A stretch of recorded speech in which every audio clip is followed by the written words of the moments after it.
Hey friends, welcome to another video of book reviews with Johnny Boy. Today we're discussing Ernest Hemingway's A Moveable Feast, published in 1964, a posthumous release. So I believe he died in 61, and this was published 3 years after his death. I don't think his widow was the one to compile it and have it published. There have been multiple editions afterwards, different types of levels of editing or whatever. So, I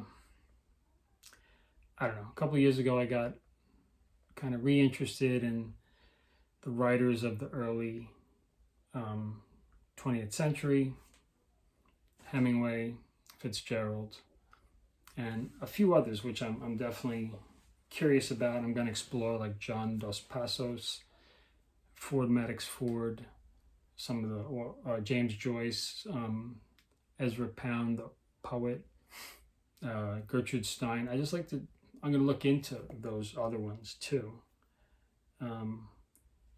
But definitely it's, and there's several others, of course, but definitely it was Hemingway and Fitzgerald that made me curious about that time.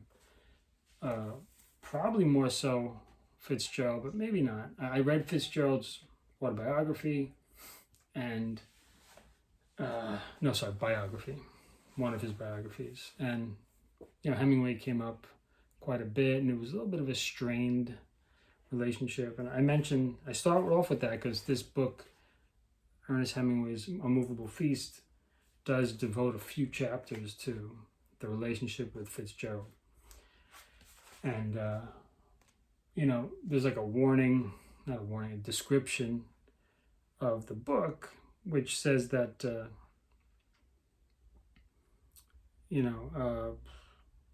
it's filled with irreverent portraits of other expatriate luminaries, such as F. Scott Fitzgerald and Gertrude Stein, tender memories of his first wife, Hadley, and insightful recollections of his own early experiments with his craft. So you do get a picture of what a young Hemingway in his 20s, post-World War I, with his first wife, living in Paris, also traveling a lot. They traveled throughout Europe, but they lived quite poorly by his own description. Whatever money they had, they would try to put it to best use. They did eat out a lot, but they ate home too. Every single meal, it seemed, involved wine or champagne or something. But he said at that time it seemed like it was as natural to drink wine as it was to eat food. I mean, this was, first of all, it was Paris, and second of all, it was early 20th century, and he was aspiring to be in this class of artists and writers. I mean, he was really making a name for himself in those early 20s years. I definitely understand more deeply why people love him as a writer, or at least why they say he's so influential, or so impactful. It's very light reading. Like I read The Sun Also Rises in high school. It's in the 90s, and then I reread it, I don't know, within the past 10 years, I would say, and enjoyed it. But I was also kind of shocked at how much it feels like nothing happens. It's like a Hemingway style. Like you go to this moment here, it's just all about him being involved with visiting the racetracks and gambling, and how it's sometimes works out well, sometimes it's a problem and distracts from his writing. Could be an issue at home with his wife, but sometimes they like it together.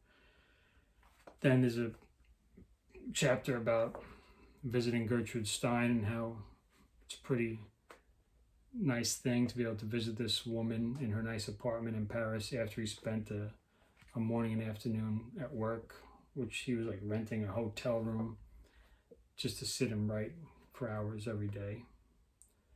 And so the visits there and what their relationship was like, it's kind of sporadic memories. I mean, each chapter has its own vibe, but do they come together to create one great story? I don't know. I'm not sure. I didn't really feel that with The Sun Also Rises either. Like, I didn't feel it was like one fantastic story.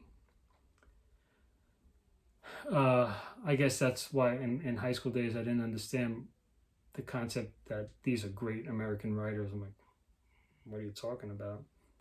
But now, as an adult and as a writer myself, I could say, this Hemingway writer. I'm sorry, I'm kind of lumping it with Fitzgerald. I kind of apologize. It's similar style, and the idea, it's an experience. It was very easy to read. I read through this probably in a week, which for me is very quick. I usually read multiple books. 211 pages, a few pictures, photos of them at that, like his Ernest Hemingway in the late 20s, and with some of the people. Very bumpy life. Volatile doesn't seem like the right word, but adventurous, like living in Paris in the winter, especially when you have a lot of money. You got to come up with money for kindling and firewood, and hope it doesn't smoke out the apartment. And it's just hard to get comfortable, so you have to find a place where it's going to be warm, where you could work. Cafes were very important. A lot of cafe talk. Various different restaurants. A lot of drinking, but mostly you hear about wine. And I don't know if it sounds like I dislike it. I loved it. I'll read it again someday. But it's just hard to say what it's about in a sense. But every chapter is clear about, that it's about something.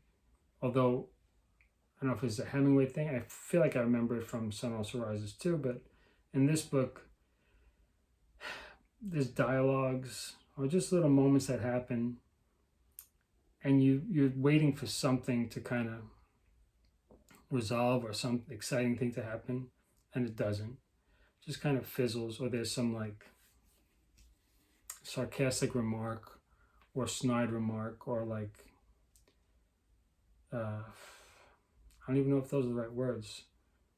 Like a remark from Hemingway that'll just kind of like, he'll say, oh, that is the way it is, isn't it? Or something like that. And just like turns that conversation off. How do I describe it? It's like these little rivulets of dialogue you think might go somewhere, but they don't. They just, which is like life, little things happen and that's it. It is what it is. And since this is autobiographical, I guess he's trying to just paint a picture of what his life was like, perhaps. He says, you could regard this as an autobiography, you could regard it as fiction. It's kind of up to you. So he says something to that effect. So it's autobiographical. He uses one word, Hem, and his nickname from his wife is Tati or Tati, something like that. It seemed like a really nice relationship, and unfortunately he got, I say unfortunately, whatever. I don't know if it's unfortunate or not, but it was sad how it would seem like such a beautiful thing. He got tempted by this other woman, this rich woman who came in and started living with them and then slowly won him over. And this rich woman befriended his wife. They were like best friends. And then all of a sudden she stole Hemingway from her. It's bizarre freaking situation that happened. And it kind of ends with that. and he doesn't go into gory detail about any of that, but it just kind of ends on a sad note. Like this is, and you know, this summer was a sad summer compared to or winter. It was a winter, I think, and compared to the previous winter. Yeah, I mean, if you like early 20th century literature, or actually, this is written in the middle, you know, I think 50s and 60s he wrote it.